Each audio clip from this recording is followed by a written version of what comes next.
We use the term concerned citizen all the time, but with all due respect to daily news speak, Clayton Leachman would like an upgrade. Irate citizen. Clayton is a mail carrier, and he first saw the foam in December 2023. That's gross. Yes, that is gross. On the surface, it's a frothy, whitish, dense foam, but where it sits, eventually, is at the bottom of Langford Lake.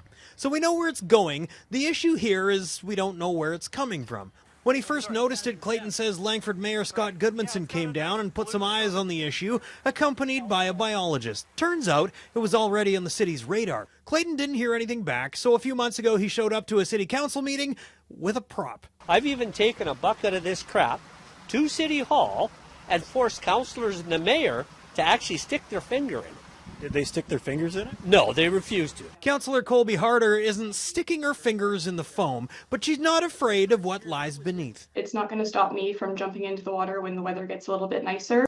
Last night, Langford City Council poured over an update on the sediment, which was the subject of this study by an environmental consulting company obtained by the Freedom of Information Act by a nearby homeowner. It's 35 pages of science, and while it shows the culverts contain levels of metals that exceed water quality guidelines, by the time it's dispersed in Langford Lake, the recommendation states none of the materials analyzed exceed any standards or guidelines for the parameters sampled. Last night, Council learned the materials in the foam are dissolved salts and a collection of organic materials. Nothing scary.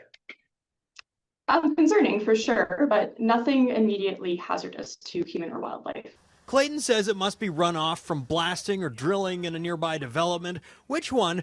Nobody can say for sure. Sediment is murky, sentiment is clear. Clayton's a hard no on white goo. That's where I've persisted.